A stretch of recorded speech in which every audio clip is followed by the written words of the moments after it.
en marge des signes de colère, des signaux de désordre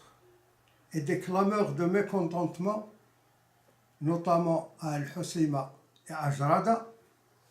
je suis en droit de poser cette question. À qui la faute? Tel un fromage de gruyère, le tissu territorial de notre pays est creusé de sillons où les gens s'assemblent, échangent des salam alaikum et s'adonnent à des palabres courtoises pour faire le troc simple et rapide d'une poignée de pièces d'argent à l'image du roi de la nation, contre telle et telle denrée ou marchandise.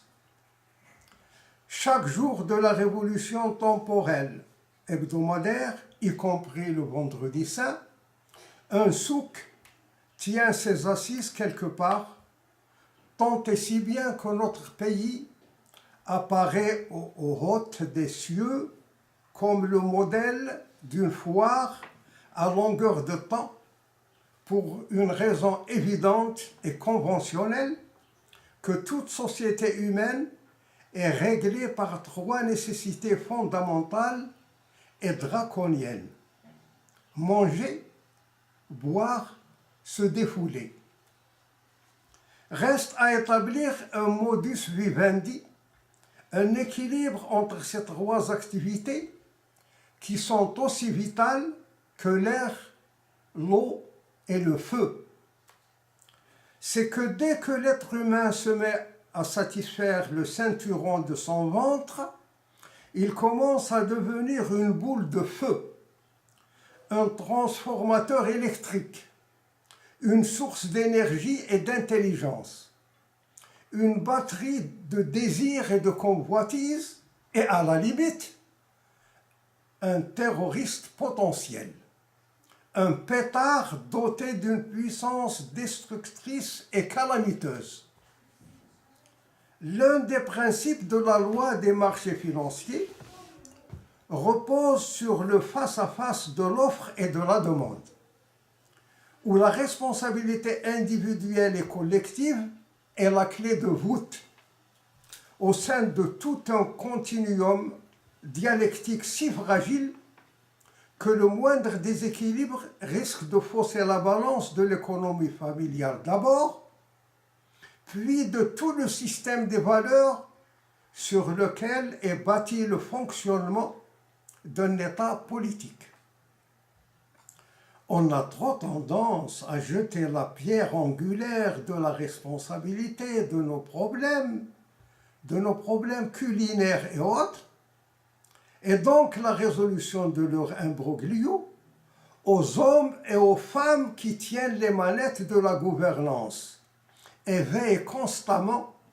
ou presque,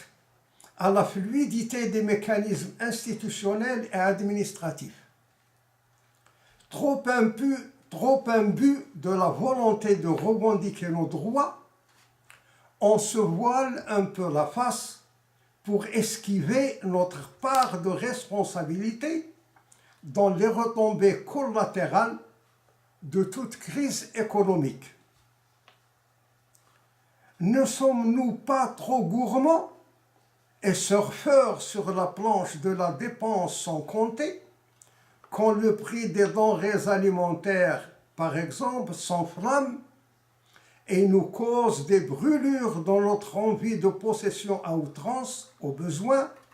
au détriment des franges populaires qui sont plus vulnérables que nous? Si chaque fois que les prémices d'une gêne économique se dessinent, on décidait de réduire le rythme du standing de nos 3 ou 5 repas quotidiens, notamment en diminuant les parts des adultes, sans léser celle des enfants, bien sûr. Cette vertu de modération et de tempérance, associée à d'autres initiatives similaires de la part de nos concitoyens, se répercutera sur tout le système économique en amoindrissant les dégâts et en facilitant l'emmagasinage des produits de grande nécessité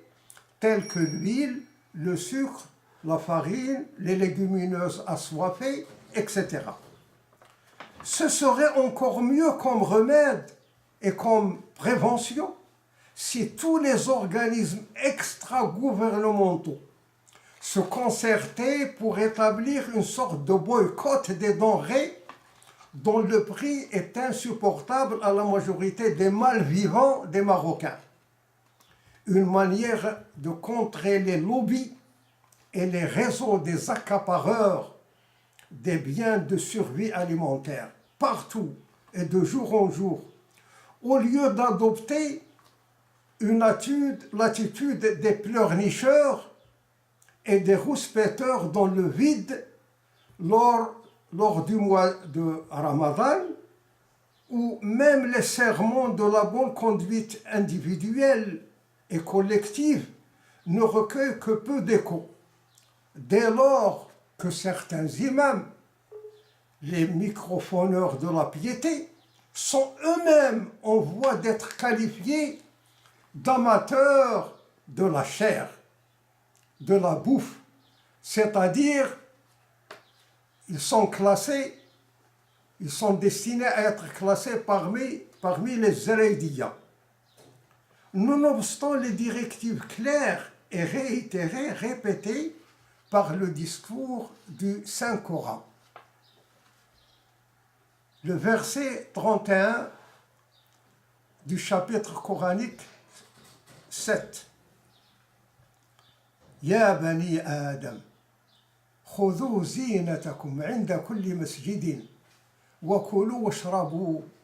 wa la tusrifu innahu la yuhibbul musrifin. Ô fils d'Adam, revêtez votre parure dans chaque assemblée. Mangez et buvez, mais ne vous laissez pas emporter par l'excès. Allah n'aime pas les auteurs de la démesure, c'est-à-dire les abuseurs. C'est un appel solennel et aimable pour adopter un style de vie naturel qui se réconcilie avec les jouissances licites de notre prime nature, al-fitra, et qui nécessite une acuité d'intelligence au sens plein et globalisant des termes, se traduisant par un comportement approprié à chaque occurrence et à chaque éventualité. L'une des calamités de notre siècle a trait au mode clivant qui ébranle les sociétés de consommation des pays à la traîne du développement humain et économique, c'est-à-dire nos pays, en particulier les pays arabophones, à savoir le tapage des modulateurs des techniques du marketing qui abusent de la naïveté et de l'incrédulité des gens, faisant un emploi outrancier et abusif de la publicité à grande amplitude, par des formules et des images qui donnent le tournis à la conscience au point d'offrir des facilités excessives pour l'endettement des ménages, lequel est devenu une mode et une pratique souveraine. Un hommage doit être rendu au charisme intellectuel et spirituel du grand penseur Chateaubriand, qui a mis en garde les peuples du monde entier de la manière suivante. Les institutions passent par 3 périodes: celle des services, celle des privilèges et celle des abus. Alors, il est du devoir de chaque compatriote, marocain notamment, de classer l'ordre politique régnant dans la monarchie dans l'une des cas ci-dessus, selon la communauté à laquelle il appartient et selon le standing de vie qu'il maîtrise plus ou moins.